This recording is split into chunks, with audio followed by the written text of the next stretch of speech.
Audio and video are both live now? Okay, so 10:20, technical issues resolved, and we're back. And does anybody else want to speak to this? I think the ground has been covered here, but I do think because it is an issue about, you know, leadership of the township and that, I will speak to a couple of things, just frankly, just to be on the record a bit about it before I vote on it. I will be voting in favor of it. The first time this really came to my attention was during COVID, when I realized that, you know, back in March of 2020, we didn't know what was going to happen, and I thought, well, what if I'm sick? What if I'm sick for a long time? What if I die? Like, is the person who happens to be in the deputy mayor role at that time prepared? You know, did they sign up for this? Or they, you know, they could be, not only could they be all of a sudden the head of council, but the head of council in a province-wide state of emergency, who knows what could be going on. And that was the first time that I really thought of it. I think this is absolutely the time for us to consider it, is before the new council is elected. Anybody considering running for the new council will then know what they are and aren't willing to sign up to. I think that's the best way to do it. And again, you know, the new council, of course, decisions of this council are not binding on any future council. They can decide whatever they want to do. Revert, something else entirely, whatever. It's up to them. That's why we have elections. This is exactly the model that's used locally here, as is referenced there with several different local municipalities, and at the county, the warden. I know it's 10, not 5, but that's that's the first issue of business at the county, is to elect a warden, and it's absolutely political. Frankly, from my perspective, the argument that it's political, we're all politicians. That's our job. You know, it's serious big girl pants time, in my point of view. You know, that's what we're here to do, and choose leadership. So I think that's entirely appropriate. But for me, the real clincher for this was to raise the bar in terms of what we're able to achieve as a township council on behalf of our communities. Can we do more than what we've done? Not simply is it good enough, but can we achieve more? And you know, before I was on council, before Ron was on council, and hopefully in the future, this council has punched well above its weight for a community of 7,000, 8,000, 9,000 people, small rural municipality. A lot has been done here by previous councils with respect to recycling, with respect to landfill, high-speed rail, rural schools. I mean, there's just a list that goes on, and it's because there's been a history of, you know, fantastic staff, good council staff relations, and strong political leadership historically. And I think I see great potential for us in doing more of that. Ron brought up the point earlier about, you know, what county council delegations would I be participating in? And that's another thing, you know, if the head of council here, who is also a county councillor, is participating in county council delegations and delegations here, we just came up with a list today of 5 that we're going to ask for. There's possible conflict. That's happened to me before already. And again, you don't want that situation where the deputy mayor's only been in the position, you know, they come into the position at the December, well, I guess it'll be November going forward now, and Roma is in January. You could be into the deputy mayor's job for 2 months and all of a sudden be thrown in front of a minister to make a delegation that you never even thought you were going to be a deputy mayor. Or we could go to a system like this, where you have somebody who, you know, knows when they campaign for election to council that that's a possibility, maybe wants to have it, comes into the county, to this council chamber, and council discusses and debates and decides who it's going to be. And that may be fractious, but we've had fractious debates here amongst the 5 of us already, right? And everybody's still laughing. So I think we can be adults about it and choose a path forward. And to me, at the end of the day, our job is to do the best for residents. And I think this gives us the opportunity. It'll be up to whoever gets elected in the next council on how they decide to do that. But I think it gives us the opportunity to do better for residents, to try and advance issues like the 5 delegation requests we just came up with. If the next council decides to appoint an alternate for county council, it gives more stability to that position as well. I think this is not, to me, not about a better way of doing what we've done. It's a better way of doing even more and better than what we've done, which I think, my observation of this council certainly is that this council has an appetite to do more and different things and better for residents, and I think we should try and do that. So if anybody else wants to speak on it before I call the vote. I'm going to read it again and call the vote. Moved by Grigg, seconded by Mitchell. Whereas the duties of the mayor include leadership, representation, and legal authority as the head of council and are integral to providing good governance for the residents of the township of Zorra, and whereas continuity and strength of leadership are an asset to the residents of Zorra, council, and the management team, and whereas the current practice of rotating deputy mayor assignment does not allow for the level of support that could be realized through a singular appointment, therefore be it resolved that The deputy mayor would be appointed for a 4-year term at the first regular meeting of the new council. The deputy mayor would perform the duties of the mayor when the mayor is unable to do so, including acting as the county council alternate for the term. The deputy mayor would provide ongoing leadership support in consultation with the mayor, and the wage bylaw be amended to include the position of deputy mayor, and remuneration be set at $19,929.89 for 2022 year and adjusted annually as part of the wage policy, wages to commence January 1st, 2023, and that policy 100-02 be updated to reflect these changes. Last call. Anybody want to speak to that? All those in favor? Opposed? That's carried. And I think we'll try and squeak in the other notice of motion before 10:30. Moved by Grigg, seconded by Mitchell, that staff undertake a review of relevant policies and processes that address council remuneration and prepare a report that provides a review of current practices of charging mileage, technology allowance, and travel expenses, and provide recommendations on how to update to reflect best budgeting practices, streamline accounting processes, and reflect current pricing index. Katie, as the mover, do you want to speak to that?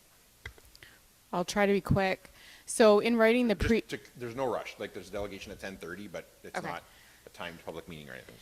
So in writing the previous motion, I went down a bit of a rabbit hole of opening sort of, how to write that motion, how I envision that position, looking into, what those job descriptions are, how other municipalities function in terms of their pay rates for different positions, and practices for all of the different payments that councillors receive for the work that they do. And in looking into that, some of the policies are a little bit outdated, haven't been touched in maybe, I think one of them was 12 years. So, not that, I don't think that for any of us going to a conference and having what the financial allotment is for meals, it's not a huge sticking point for us. But I think that if the intention of the policy is that when you're away doing business work, that you have a reasonable amount of funding for a reasonable amount of meal, then we have to look at those numbers on a more regular basis so that they're not 12 years outdated. And then the other thing was looking at sort of how other municipalities operate under these same terms. Since we're looking at the deputy mayor position, that this might be a good time to look at that as well. One of the questions that I had asked of Diane was in terms of, some processes that we have make busy work for staff, and it's maybe not the best use of staff time. And sometimes our intentions create more workload than what we realize. So I was asking about if there was possible efficiencies in terms of mileage being allocated similar to technology allowance. And some of that discussion led to, some concerns about when there's sectioned out pieces on pay stubs and how that has to be accounted for and pertaining to HST. So we didn't get too far into it as it wasn't direction from council, but I think that there's an opportunity for us to look at how we do things and get some feedback from staff in case there are opportunities for efficiencies. Paul, as the seconder. Yeah, I think it makes sense now that we just made the decision to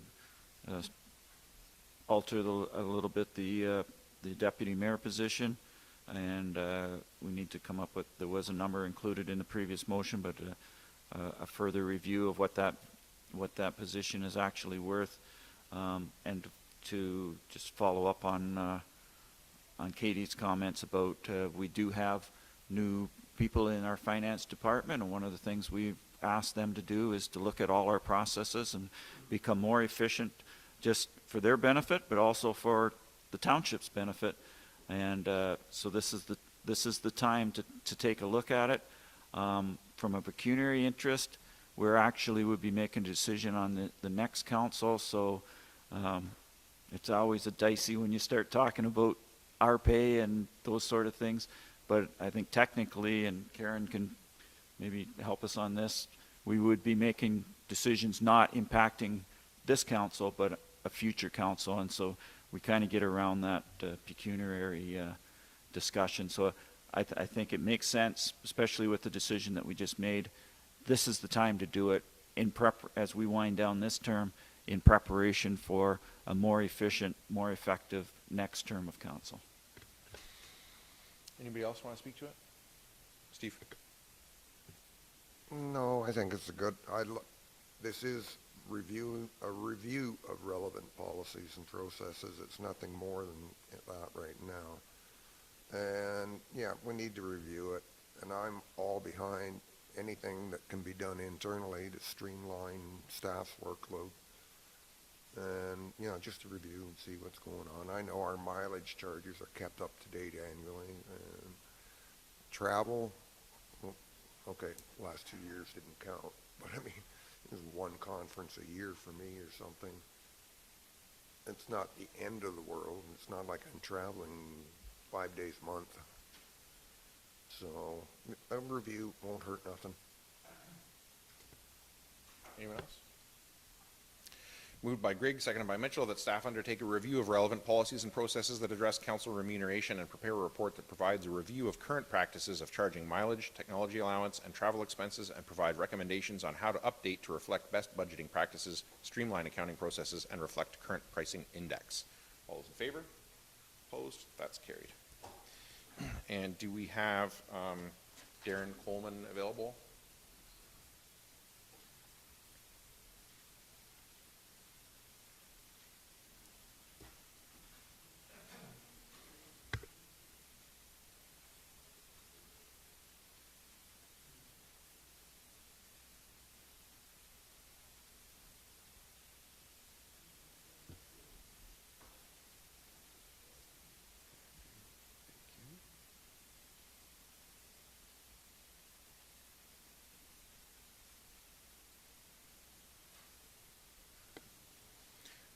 Darren, can you see us and hear us?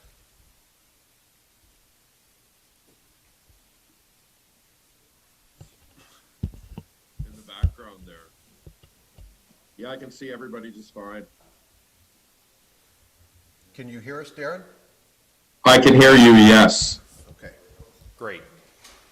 So Darren, I'll just remind you, I think staff have, assume that council has read your report. We've done our homework and step through it and highlight and point out to us the things that you think we need to particularly pay attention to and understand, and then I'll turn it over to questions from council. Okay, Just one sec, Darren. I'm just going to share the screen. Bear with me. all right.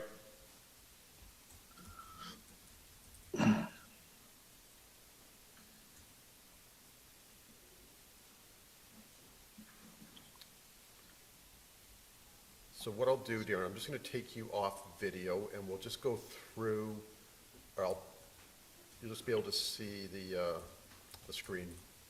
Okay, And just tell me when to advance the slides. okay, sure.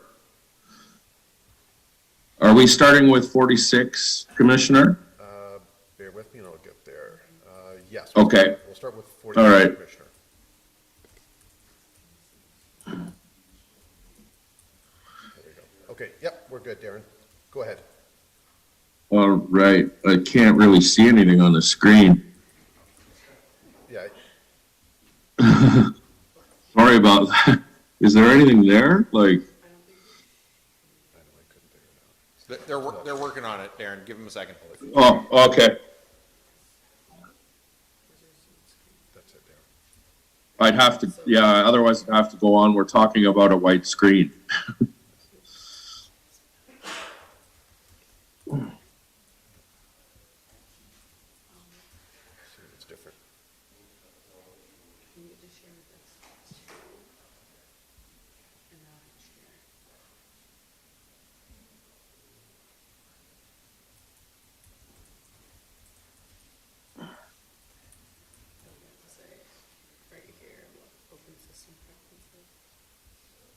They're doing it. They're running it.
Darren, what you can do is just, if you have your presentation available, just start. Yeah.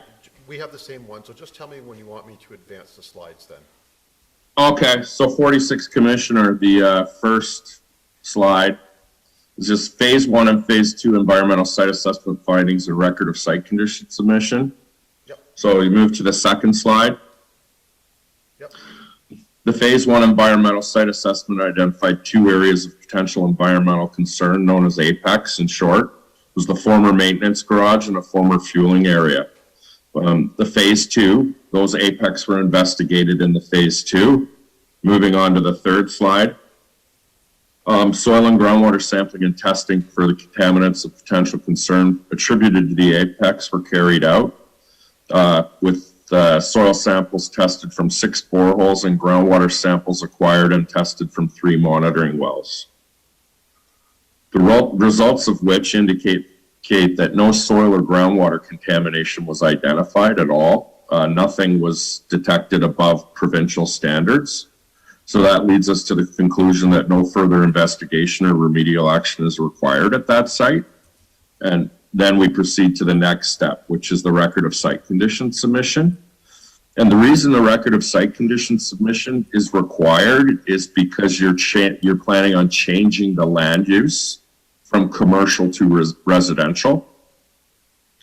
And I should say, here's the soil quality findings. You can see them on the graphic on the right, the first one, the left graphic. All those green dots represent all the locations where we tested soil samples. And the green indicates good, it passed, no issue.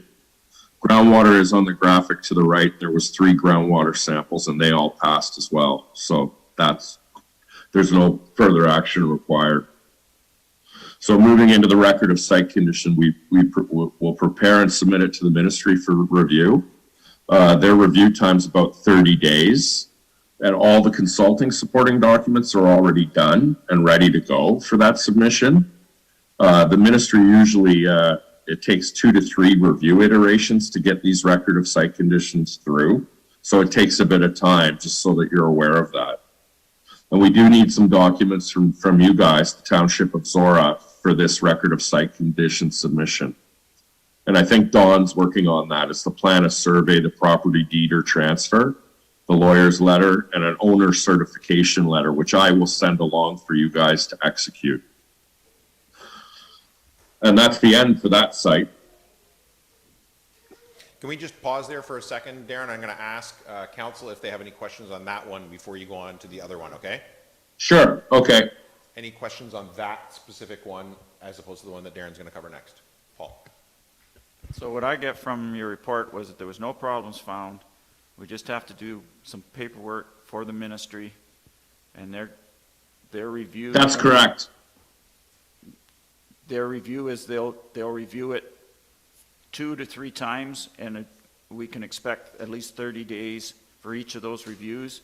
And when That's correct, done, yes. And the time it would take for us to respond to their comments. Okay, so we're looking at what, 6 months total probably?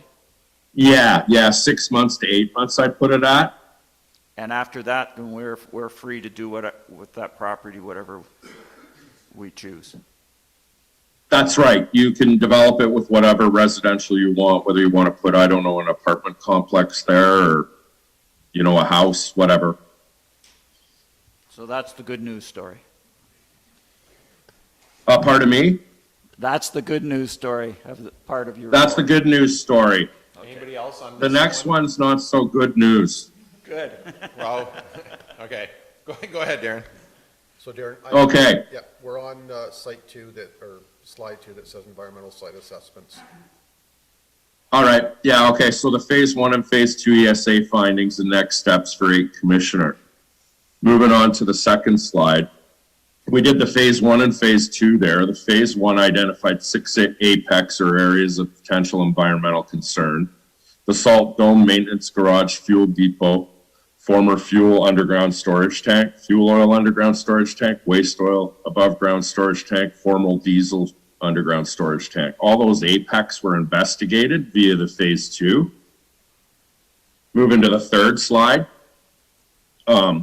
The phase 2 involved, again, soil and groundwater sampling and testing for the contaminants of concern, potential concern attributed to the apex. The site plan's illustrated on the right. It shows all the apex there. It's a bit fuzzy, sorry about that. But they're all the apex that were assessed are defined on that plan, as well as all the monitoring wells and boreholes that we placed at the site. So soil samples were collected and tested from 28 boreholes. Groundwater samples were acquired and tested from 9 monitoring wells. Moving on to slide 4. These are the findings of the phase 2. We found arsenic contamination in soil below the garage floor, or the concrete floor slab. It's defined as area 2 on the graphic to the right. It's that little red dot within that square rectangular area. This contamination is limited in area and depth. It's about 50 square meters or so, and it was found from about 0.2 to 0.9 meters below grade. Moving to the next slide. Here's the big one, road salt contamination. It's characterized by electrical conductivity and sodium adsorption ratio concentrations above provincial standards in representative soil samples. You can see on the graphic, it's defined as area 1, and all of those red dots there represent the samples that failed the standards. The contamination is quite extensive. It encompasses at least the western half of the site, roughly, and it extends to as deep and maybe a little bit more beyond 4.6 meters below grade. The area is about 6,300 square meters plus, potentially.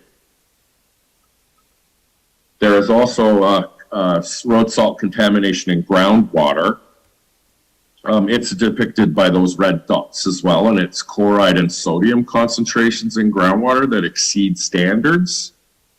It's extensive as well. It seems to constitute roughly the western 2/3 of the site.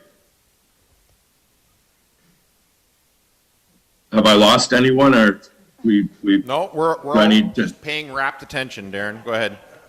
Okay. This can be quite boring, I realize that.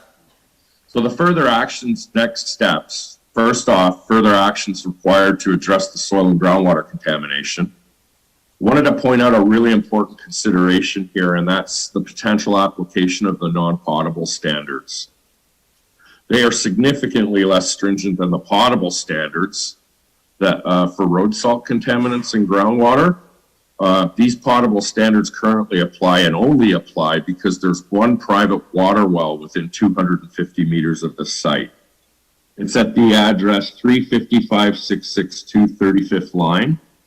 That property falls between the arena and Commissioner Street, and there appears to be a water main running down that street. So they could actually go on to the municipal system, and if they did, we'd be allowed to apply non-potable standards, which is really significant here. Because the non-potable standards are in the millions, and the potable are in the tens of thousands with respect to concentrations. So we already consulted with Oxford County, and they would give us permission to apply non-potable standards if no private water wells exist within 250 meters of the site. But as I pointed out, it's only that one well at that one property. So moving on to the suggested approach for the residential redevelopment scenario, we're suggesting a risk-based site restoration with follow-up groundwater quality monitoring at a cost of around $55,000 to $85,000. Should mention that we looked at a number of other options, including remedial excavation, dig and dump, in-situ treatment, pump and treat, and so on and so forth.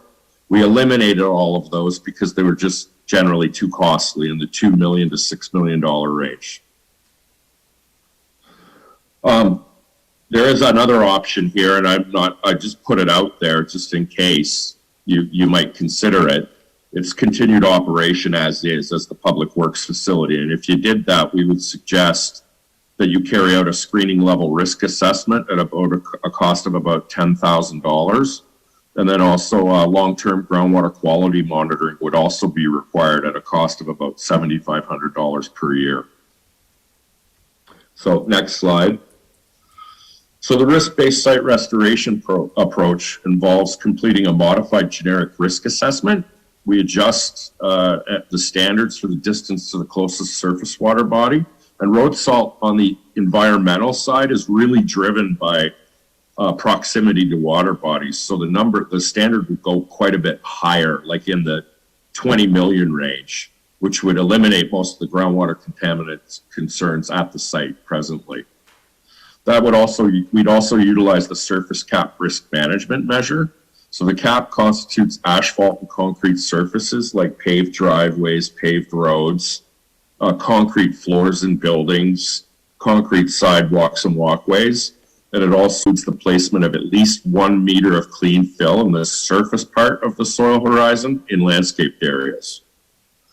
So because the contaminants are covered, exposure is prevented, so that eliminates our soil contaminants altogether. So electrical conductivity, sodium absorption ratio, and arsenic are now eliminated as a concern.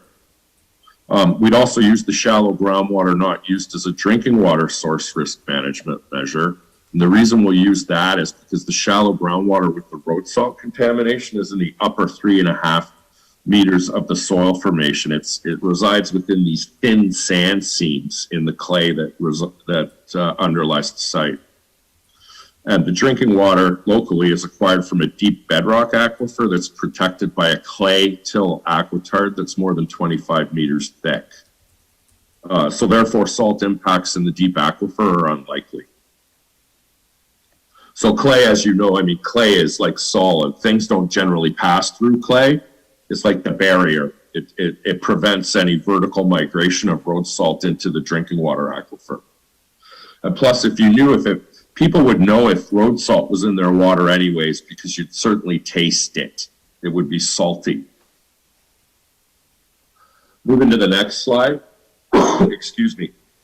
As part of this, we'd have to complete a follow-up groundwater sampling program to support the risk assessment. Groundwater samples from all on-site wells would be tested for sodium and chloride. We'd do 3 events, spring, summer, and fall. And if that well, private water well, is not on the municipal system, we would also include that in the sampling program. And I don't know if you guys could actually take care of that through Public Works. Maybe they could get a tap water sample or something from the residents, maybe. Anyways, so after the groundwater sampling is carried out, then we move to the risk assessment pre-submission form that's submitted to the Ministry of Environment for review. So that's the risk assessment completed that's submitted to them, and they review it and provide comment. And their time period for review is sort of up in the air. It can be anywhere from 2 months to 4 months, but they will come back with comments, and those comments could equate to additional work or maybe even more detail on the risk assessment. But if there is additional work, of course, we would communicate that in a work plan complete with budget for your review and approval. So the last slide, after the risk assessment's been reviewed and approved by the ministry, we prepare and submit the record of site condition. This represents closure for the site. So once you have that, you can proceed forward with your development. And because a risk assessment approach has been applied, a certificate of property use will accompany the record of site condition. That's prepared by the ministry. It's registered on title, and it essentially outlines that a risk assessment approach was applied to the site, and it defines the risk management measures that need to be applied as part of that. And that's the cap and the shallow groundwater not used as drinking water risk management measures. Time frame to do this risk-based approach is on the order of 2 to 3 years. And that's it. Thanks, Darren. Questions from council on this report? Steve. I just wanted to comment that the report was extremely well done. I had one curiosity question. Where did we get arsenic under that one building floor? It's usually in waste oil. Yeah, it's like a byproduct of burnt oil, really, right? So it sort of accumulates. And sometimes they're phantom hits. So as a first step, if we were to do more work in that area, we would double check that result. Because also it's so close to the standard. The standard's 18 parts per million, and it was detected at 19 parts per million. Yeah, so thank you for that comment, by the way. I think I'm going to go do a backflip in the back 40. That was a nice comment. It's always good to get feedback like that. Anyone else? Questions on this report? Paul? Yeah, I have 4 questions. First of all, there's a lot of acronyms in here, and on the drawing that has, it's titled Soil Contamination Road Salt, it says EC and SAR contaminations are the red dots. What does EC and SAR stand for? Sorry, which ones? EC and SAR. Oh, What yeah, electrical conductivity Okay, and sodium adsorption ratio. sodium, okay. And my next, These are the parameters we use to measure road salt in soil. okay. My next question, I just want to clarify your risk-based restoration. So rather than digging up all the dirt that's contaminated and trucking it away, your recommendation is that we dig up, I think it's 1 meter deep, and then we use concrete or pavement on top. Am I understanding that's exactly what you're saying? That's exactly what we're saying, yes. Okay. So in all your paved areas, you've already got a cap. Your building footprint, you have a cap. It's just wherever there's going to be grassed areas or trees planted or what have you on the property, that has to be at least 1 meter of clean fill. Okay, And what you could do if you wanted to is you could pass that on to whoever develops the property to manage that soil, and we could help you with writing the specs for that. If that's the way you want it to go. okay. So you basically pass it on to whoever builds the development for you. Okay, and then the other part of that was follow-up groundwater quality monitoring. How long does that have to go on? Is that indefinite, or is that, No, it's 3 events. Three Three events? events, spring, summer, and fall. so over a course of less than a year, and then we don't have to groundwater monitor after that? Hopefully not, but the ministry may have comments that may require us to do some additional groundwater sampling. Okay. And my last question, I think you kind of alluded it to in your previous answer, was, is it possible for us to sell this property before this site restoration is completed in 2 to 3 years? And I think what I got was that we could sell this property with these limitations, and it's up to whoever buys to continue with this program. Is that correct? You certainly could. Yes, you could. Okay. That's good to know. You could release our reports to whoever you sell it to, and then you could ask them to take care of the risk assessment part. Okay, that's good to know that we don't have to wait 2 or 3 years to complete this before we can dispose of this property. So thank you for the information. Okay. Any other questions for Darren on this report? I'm not seeing any, Darren, so I want to thank you for this, and I would certainly echo Paul's report. Not only was it detailed and thorough, but it was, to non-experts like us, it was digestible. It made sense, and it laid out a few options, which is always popular with politicians to have options. So thank you for that, and council will be considering this at a later date with reports from staff and deciding how to go forward with it. We're certainly better informed as a result of this, so thanks. Okay, no problem. Thanks a lot. Appreciate the opportunity. See ya. Okay, bye-bye.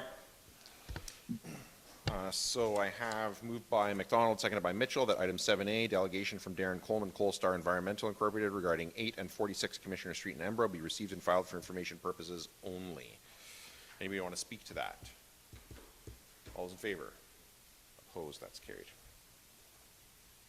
Yes. Can I ask a quick follow-up to staff? Yeah. So now that we have more information, the first property is just a matter of some paperwork, and the second one, the actions that we take will be strongly directed by decisions about usage of the property. So that will just come forward to council from staff at some point in the future? Correct. So for us now, it's just wait until that. Thank you. So bylaws, moved by Grigg, seconded by Forbes, that bylaws 37-22, 38-22, 39-22, and 40-22 be taken as read a first, second, and third time and finally passed, and further that the mayor and clerk are hereby authorized to sign the same and affix the corporate seal thereto. All those in favor? Opposed? That's carried. And then calendar, items of community interest. Pipe in and interrupt me if I'm missing anything, but what I'm showing here is, of course, provincial election tomorrow. And then on Sunday, nothing. I thought there was something on Sunday. I guess not. Tuesday the 7th, the evening of Tuesday the 7th is our public meeting about 2022 public works projects in Thamesford. That's in the library branch in Thamesford, Tuesday night at 7 o'clock. And then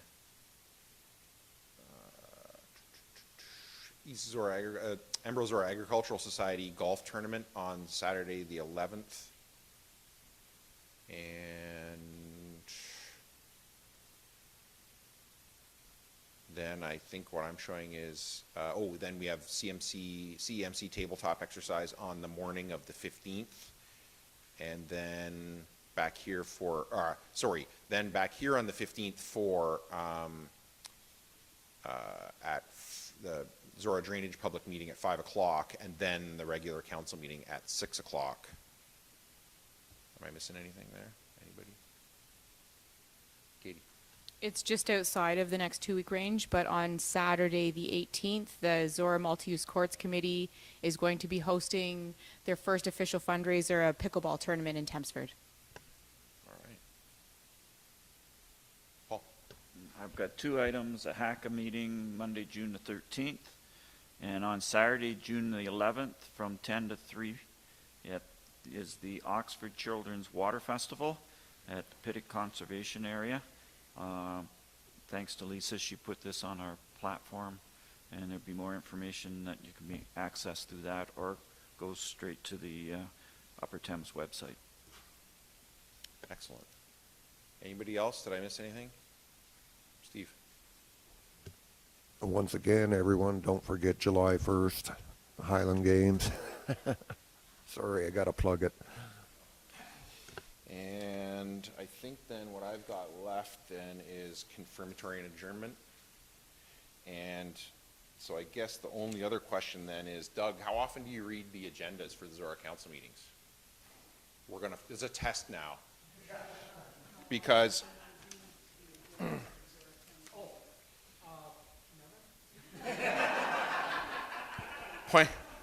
points for honesty, but honestly, I'm gutted, Doug. Well, item 7B today is the Senior of the Year award presentation. And that's why you're really here. Because council wants to give. Yeah, it's good. I'll shout, or maybe staff can turn up the volume on the mic, on the speakers, but yeah, is today, and that's going to be you.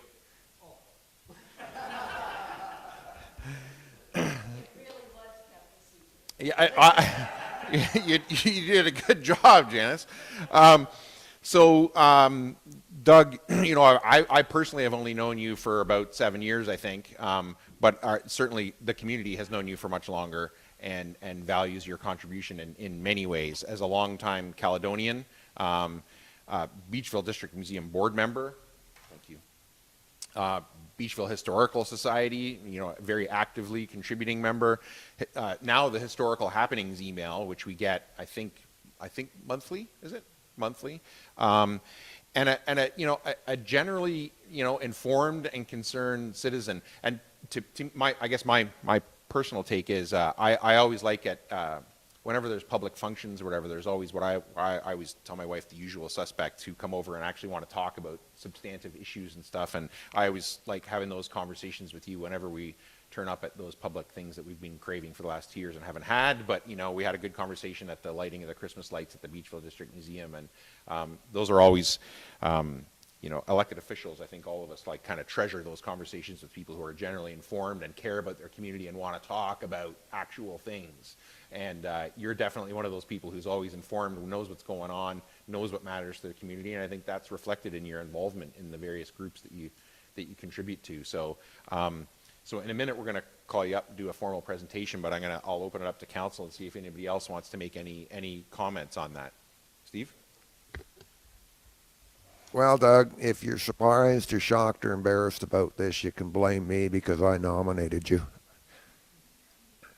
I've known Doug for going on 2 decades now, starting with the Caledonian Society, and then since I got on council, then I found out he was down with Marcus with the museum and everything, the historical.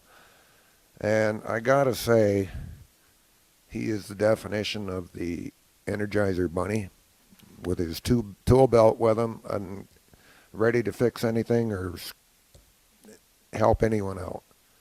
So I remember 2 or 3 Caledonian meetings ago, you said, well, heading into that big 8-0 territory, I think I'm going to have to slow down. And I said, yeah, that'll happen. So that's why I nominated you. Congratulations. Do you want to come up, Doug? We'll do a photo beside the wall here.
So I think then, confirmatory and adjournment, Karen, yeah?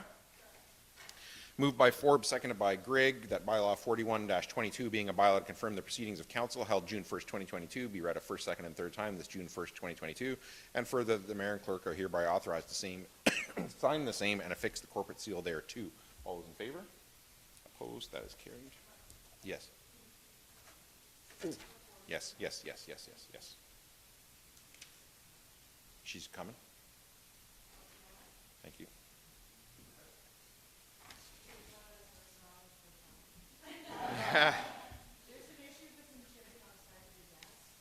She actually knows why she's coming.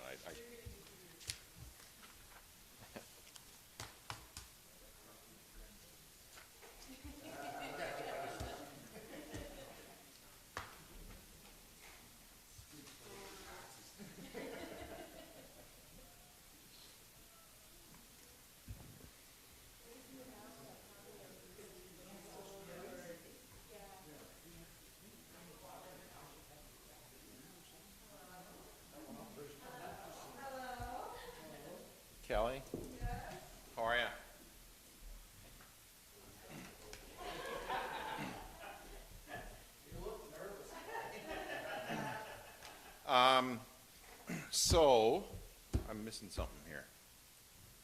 Am I not? Okay, later. So Kelly, we'll have an informal goodbye after this, but this is the formal one. You know, whenever, I think nowadays, 31 years at the township?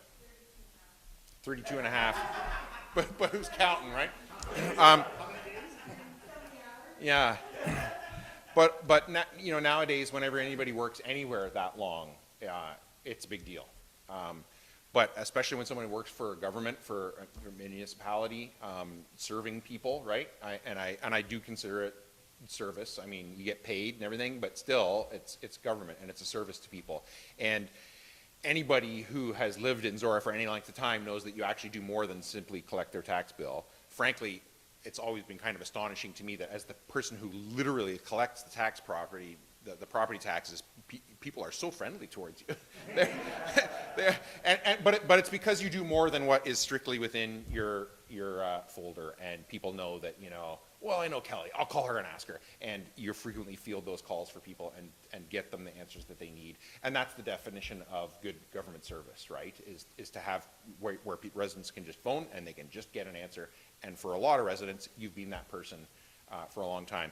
And again, doubly impressive considering you're the one who collects their property taxes.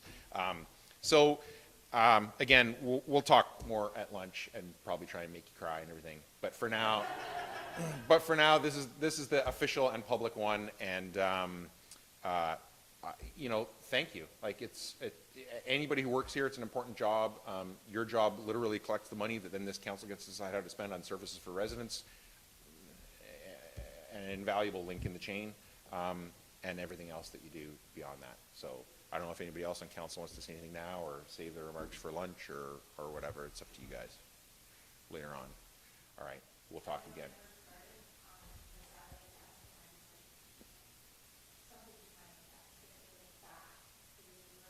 Yeah.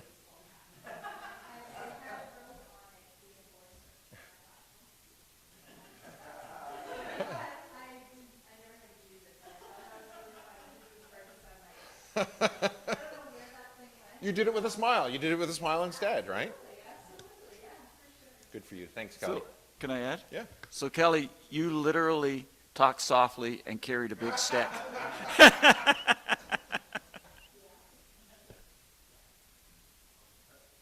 I just want to relay a little story. I've already mentioned this to Kelly, but Councillor John Knox, I was talking to him the other day, and he was part of the council that hired Kelly. And he said to me, she can't possibly be quitting, but I wish her all the best.